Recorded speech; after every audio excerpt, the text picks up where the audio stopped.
Yo, what's up mga cottage? Magandang hapon sa ating lahat. Panibagong araw, panibagong update tayo mga cottage.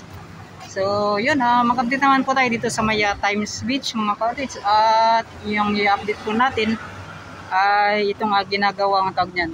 Ginagawang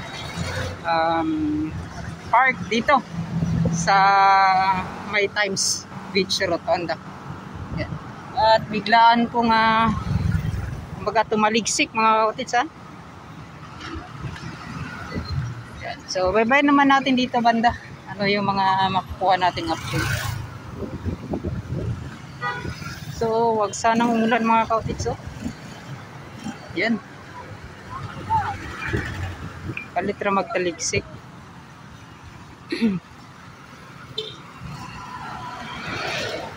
So, dito banda mga kautits. So, makita nyo, napakaganda po ng paglaki o pagtubo po nitong mga halaman na to. Yan. So, hindi talaga ang kanya naabuso dito mga kautits. So, ano ba?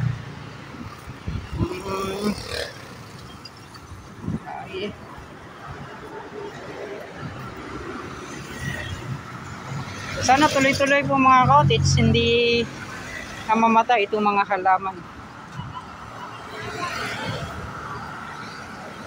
At dito naman sa gilid dito mga kautits, parang wala tang tingin ko lang nagbi-maintenance dito.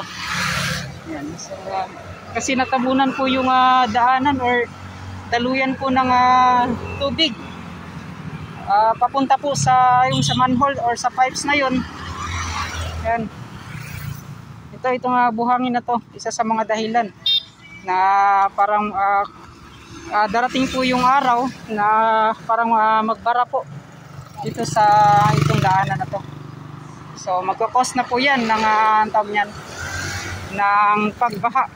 So yan ay biglaan yan mga kautits kahit gaano kataas po yung tawag niyan, yung paggagawa po ng kalsada, pag may pagbara talaga ay talagang babaha po sa daanan.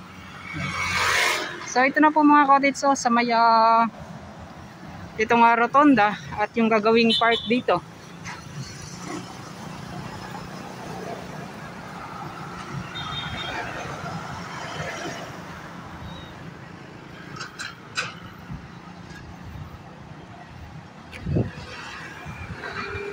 At sobrang patag na po yan dito banda mga kautits na may kos na mga insan. Sobrang yan, trending na niya mekos ni Mr. Nobody. Yan. So dito sa kabila. At kung hindi po tayo nagkakabaling mga kautits, ito po ay sa haba po ng 8 hectares ata. So magsisimula doon hanggang dito sa kabila. Yung lawak po ng gagawing park. Yan mga kautits hindi natin alam baka dyan sa mga kabahayan pa mga kautits ay mag-extend pa ba yan kasi napakalapit lang talaga sa kabahayan yung paggawa ng park na.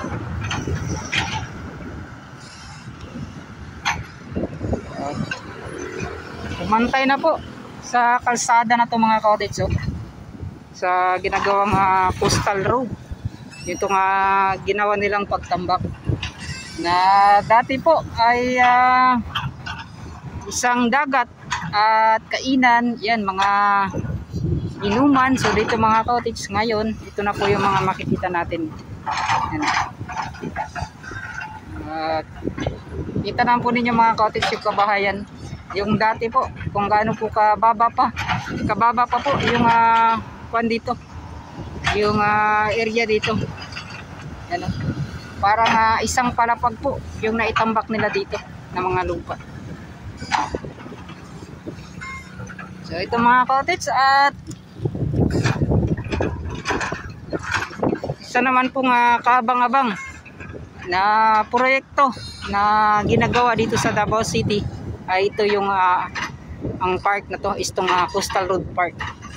So, yan mga ka-outdates, at abangan natin itong kanilang ginagawa sa pagtatapos mga ka-outdates. Siguro matagal-tagal pa ito mga ka-outdates, nasa mga 2 taon yan mga ka-outdates, kasi yun nga po, napaka dami pa ng proseso sa paggawa ng park na ito mga ka-outdates. Ganito na po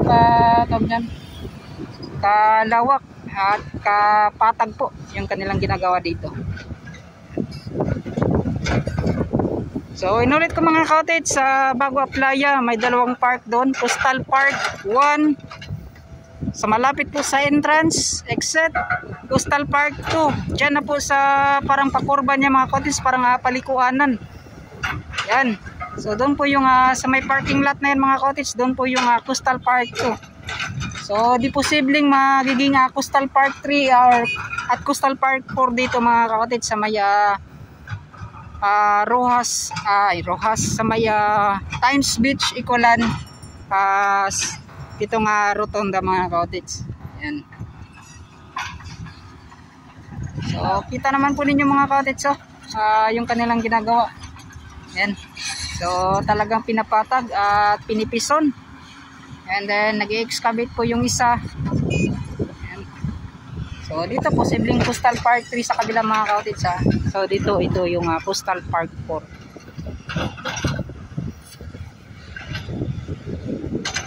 Wala talagang imposible mga ka-outdates kapag tinambakan. Kapag yung kagamitan talaga ay kumpleto. Yan, so ganito talaga yung mga mangyayari. Dati po ay isang dagat na ngayon po ay mga kalupaan na at balang araw. So magiging park na rin mga ka-outdates. At isa rin sa maganda mga ka-outdates, no, kung titingnan natin kung gagawing football field to. Yan, no? Sobrang lawak. Baka kung maging ganyan mga ka-outdates, or gagawing palaruan dito sa Davao City. Yan, or gaya ng mga intrams or yung competition sa mga eskwelahan mga ka-outdates. Maganda kapag dito yan mga ka-outdates gagawin na. Saktong-sakto talaga mga ka-outdates sa lawak po ng hindi tayo nakakamali na nasa 8 hectares. Kasama yan sa kabila mga ka-outdates. So dito pala po hanggang pa doon ay parang nasa 100 ata mga ka-outdates, 100 meters.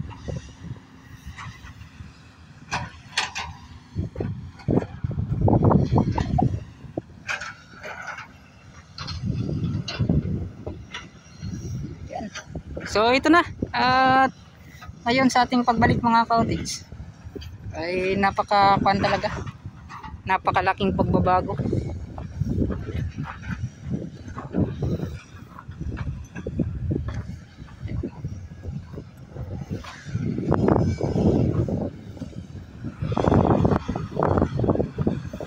Yan, no? So para sa akin maganda talaga kung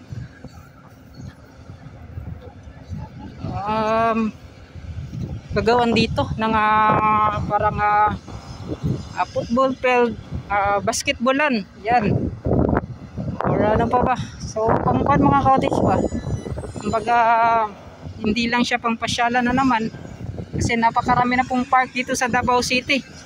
Yan, at kabila po yung ginagawang park.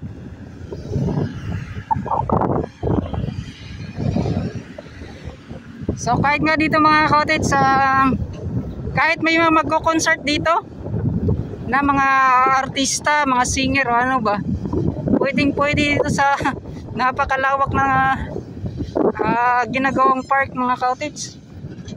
Yan.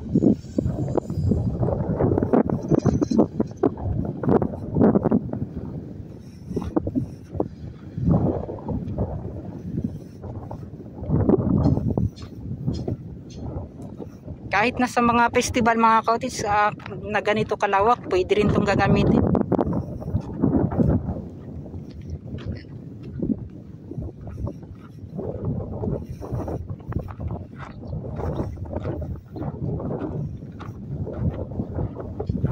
So yun, dito sa kabila mga cottage hanggang doon sa dulo, dito nga Ipulan segment dyan sa may Caparida compound, karugtong ng Bukana segment ay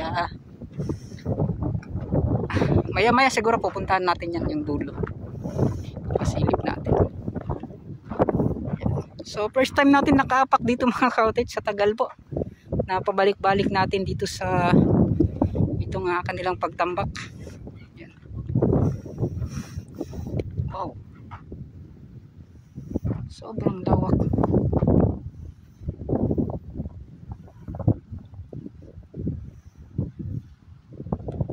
Walang imposible talaga. Yan.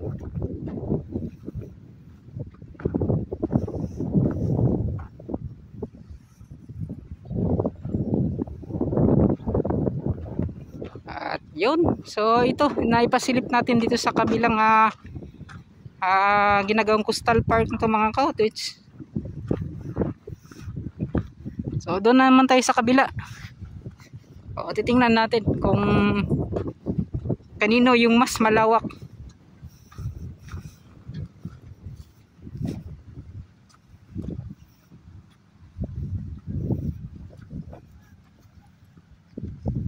Yan. So biglang lumabas si Haring Araw.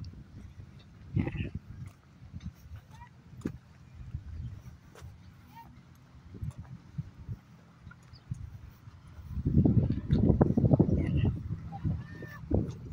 So yung nakita natin mga cottage, dati talaga pag ganitong oras napakarami pang mga nagsiselfie.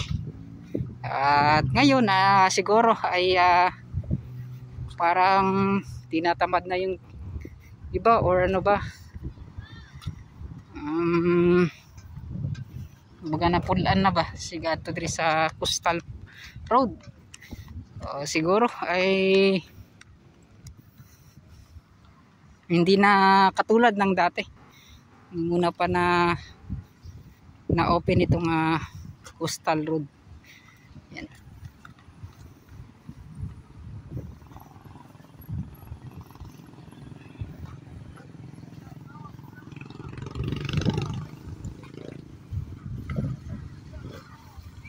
Arcabado special ice cream. So ito, lagyan talaga nila ng harang mga cottage para wala pong susulpot bigla doon po sa dulo nito mga cottage. Yun, no? At pupunta tayo.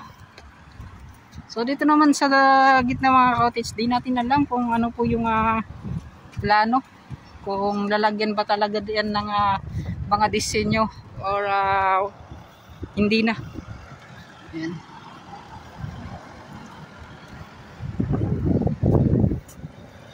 So siguro mas kung mga cottage, no, may mga maganda siguro parang lalagyan nila ng tawag niyan ng pangalan na Davao Coastal Road.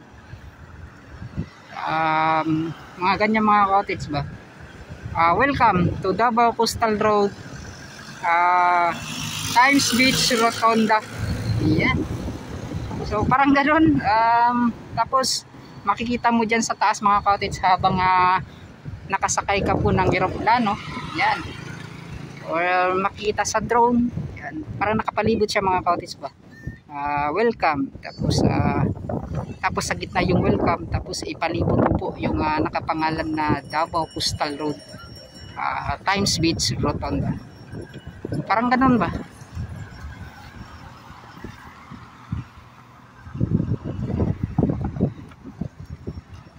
Or sa tingin nyo mga cottage, sa Baduy ba yung may ganun, yung may mga pangalan sa bawat ganitong ginagawang daanan mga cottage? Ayan, no?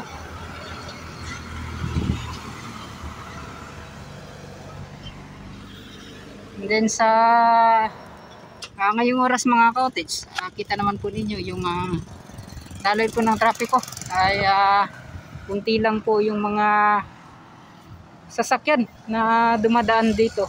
And then dito sa kabila wala pong mga heavy equipments na nagtatrabaho or ano ba, mga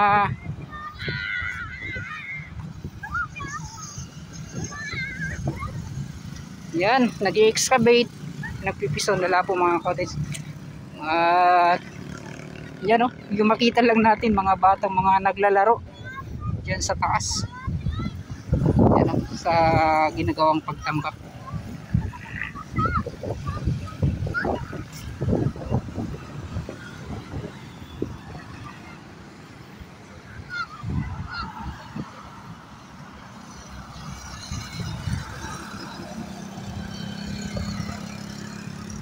So kita naman ninyo mga cottage kung gaano po kataas yung kung gaano po kadaming mga lupa yung tinambak dito. Yan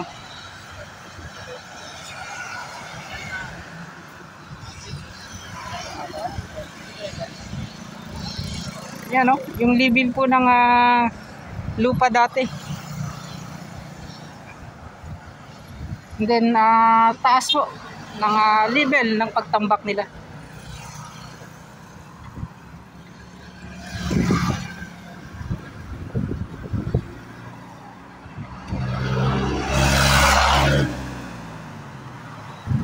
So talagang hindi mo akalain na paglipas talaga ng maraming taon, maraming araw ay ganito po yung makikita natin sa baybayin po ng Davao City na isa pong napakahabang kalsada. Ayan, dito banda mga cottage ay yung kanilang pagtambak. So ito po mga cottage, mas makapadong mga cottage, mas mataas pa yung kanilang ginawang pagtambak. Kasi yung nga po mga cottage, so kitang kita po yung layo ng parang boundaryhan dyan mga cottage. Parang Imar Beach with Pulata yan dyan banda mga cottage. Yan, kung di tayo nagkakamali.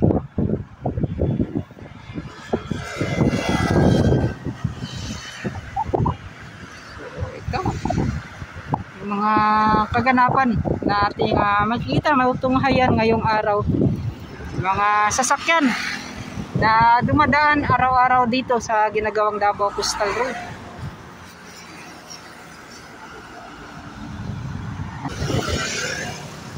Video parang lumiko lang ata siya mga cottage.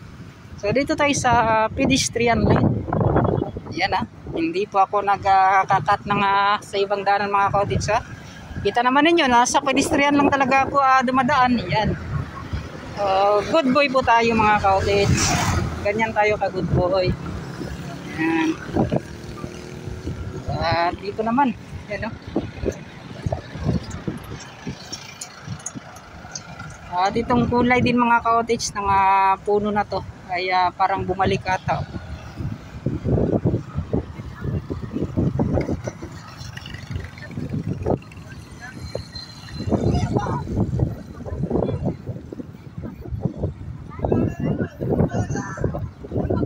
So pupunta na po tayo doon sa dulo. So titingnan natin baka may mga makuha tayong update doon.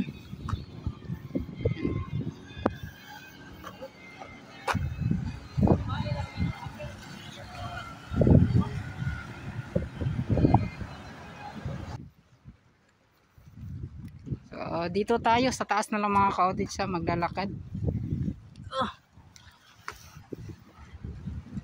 At yun, low tide po ngayon. So anong nangyari dito? Uy.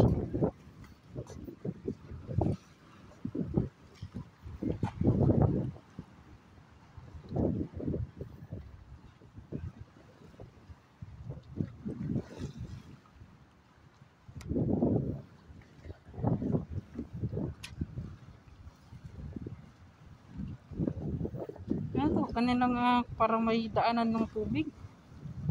Yun mga cottage, oh. Sa tingin niyo mga cottage, ano, may maintenance dito or binutuasan yun, oh.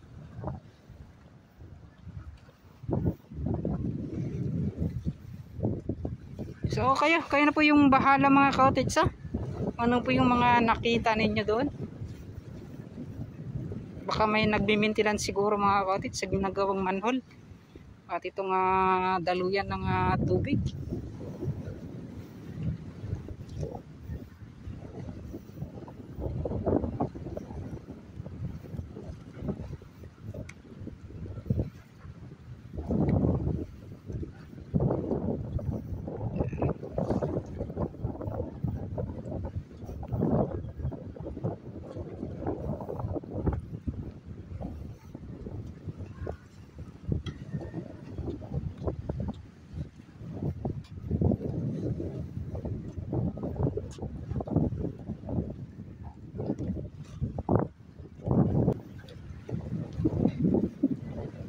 Ano yung meron dito mga cottage?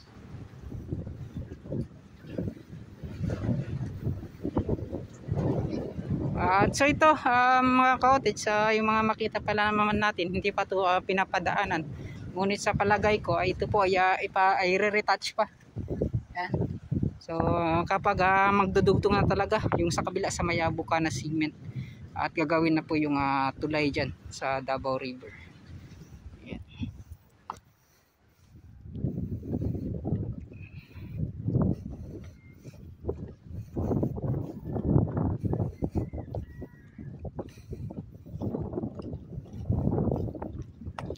At yung napansin lang talaga natin mga cottage, yung parang yung parang nalalanta nata yung mga halaman dito. Yan, oh.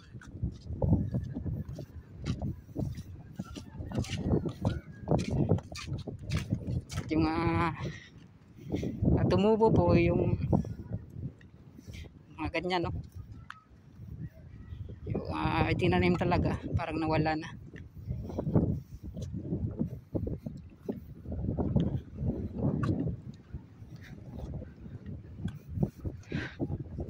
Yun. Nakakahingal po.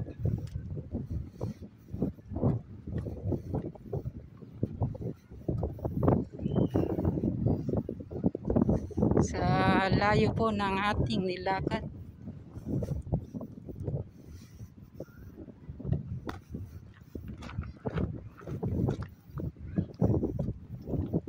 At yun nga, maganda kasi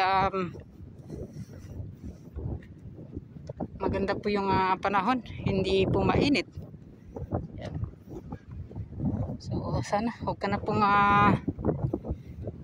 huwag ka munang lumabas masyado aring araw, ha, kasi yun nga,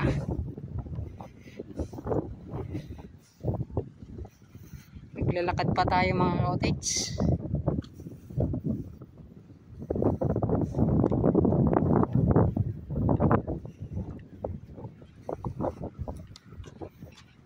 Daluyan po yan ng tubig dito mga cottage.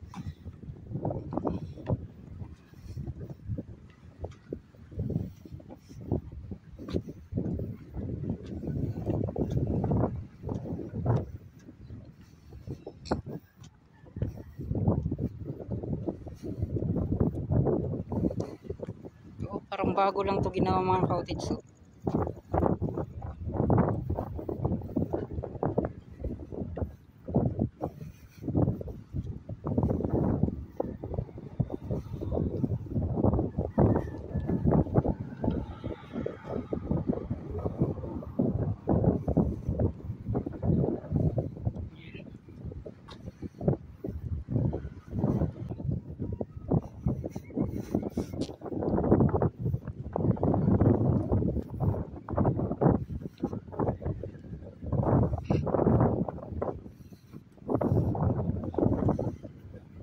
ganito yung panahon mga cottage,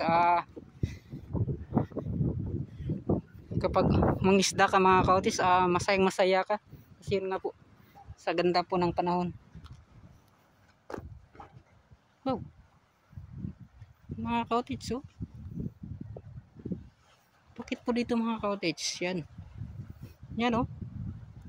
May lock yan dito banda mga cottage. So hindi ko po yun yung mga cottage. May napansin lang po ako mga cottage, ha. Meron pong ganito yan, oh. Yan. So dito wala na. Yan, oh.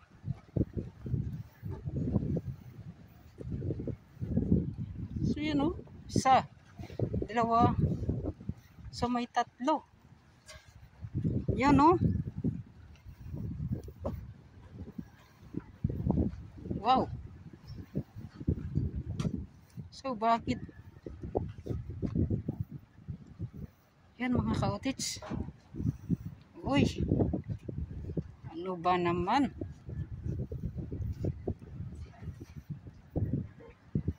Bakit ba ganyan? Yan mga cottage. So sana napansin or na ano ba?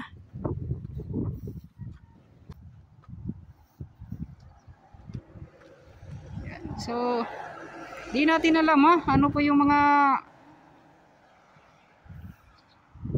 nangyayari dito. Parang may kakaiba talaga eh. Yan. So sana kung may nakapansin man,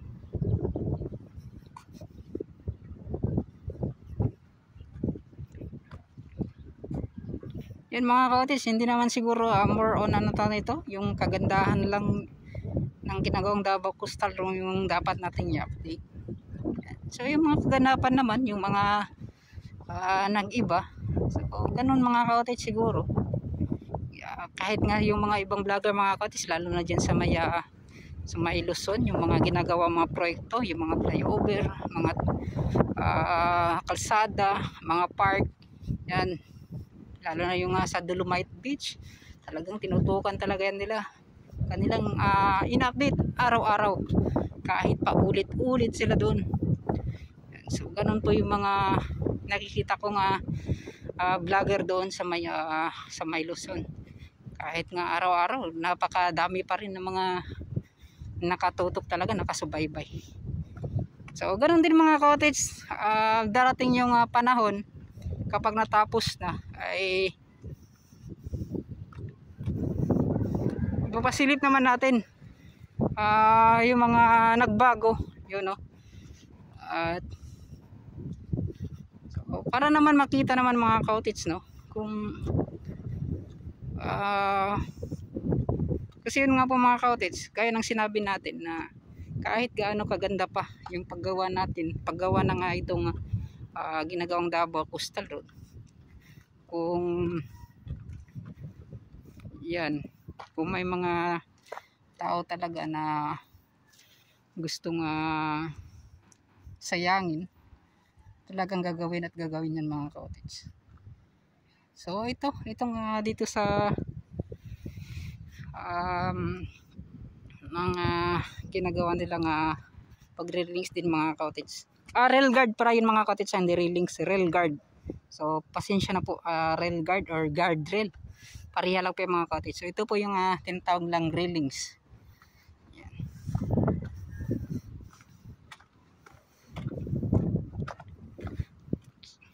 Yun, so paki-comment down below kung tama ba tayo about sa ginagawang rail guard or itong ginagawang railings.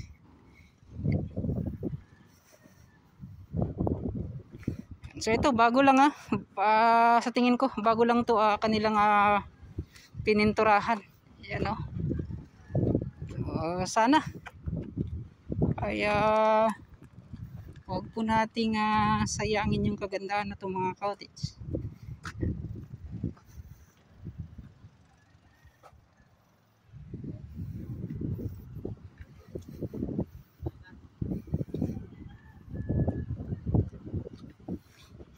So yun, malapit na po mga cottage, sa darating po na October 19 nata magsisimula yung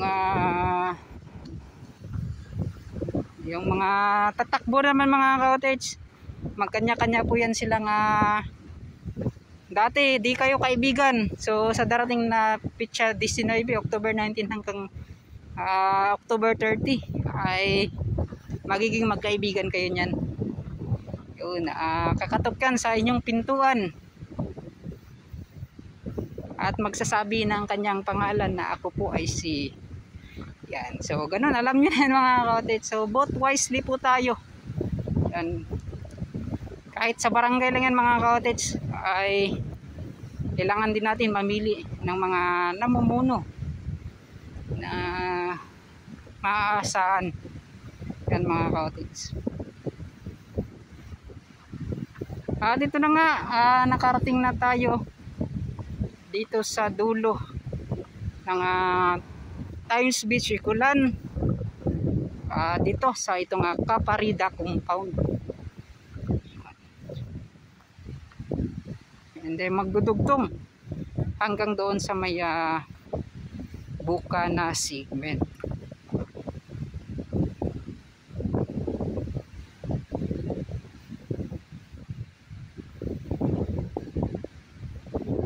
At yun nga po mga cottage, ay wala pa ring mga nagbago dito.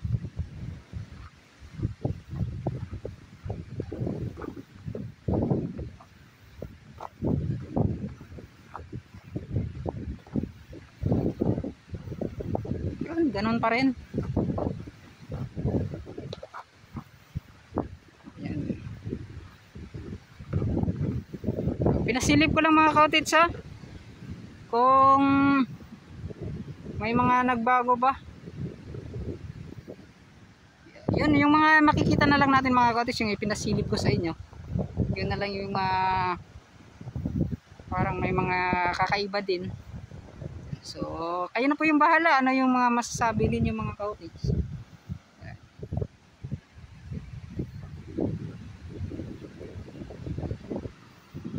So dito, napaka ganda po ng napakalawak pa po ng tag yan, yung hunasan. Dati pumunta po tayo dyan mga cottage, sa unahan pa talaga yung hunasan niya for the first time. Nakapak tayo dyan mga cottage. Matagal na rin ako kami mga pamilya mga cottage, matagal na kami mga mangingisda dito rin. Hindi pa talaga kami nakapak. So, yung dati na in-update ko doon banda. So dito mangingisda lang kami dyan mga cottage. Hindi po kami gumagamit ng illegal. Legal po yung mga ginagawa namin mga cottage yan. Yun, dati kung naging vlogger pa lang ako mga cottage, yun talaga yung kuhan ko talaga, yung content. So wala pa tayong mga idea noon. Wala pa tayong idea, wala pa rin tayong mga cellphone mga cottage. Yan. Makabili lang po tayo ng cellphone pero mga low quality mga cottage, napakapangit po ng video. Ngunit yun, so sana ay maka-update man lang ako mga cottage kung paano po mangingisda yung mga tulad namin dati mga cottage. Yan, ipapasilip ko din ano yung mga buhay namin mangingisda. Yan, so soon makapunta po tayo ng Samal Island. So nandun na kasi mga cottage, may kapatid ako doon na nangingisda rin. So sasama po tayo.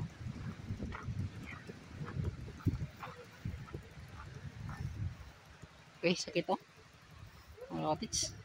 So ito yung bata pa tayo, yung nilalaro natin sa katawan ng yung parang tagyan, maglaro-laruan ng ganon. Napakasakit Kuya Eddie. Tulad dito. Ayan.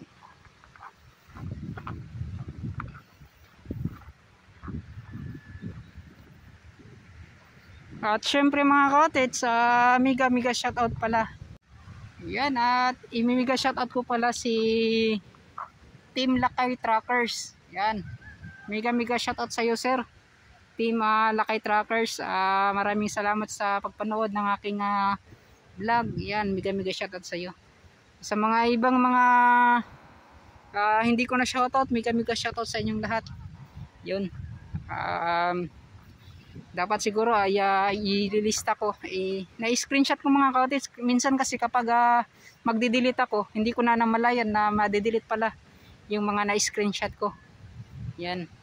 So ito mga kaotis, napakagandang antag niyan. Napakagandang hunasan talaga. Ayan oh, may mga gagandang kwan pa. Yun. Magagandang dilag.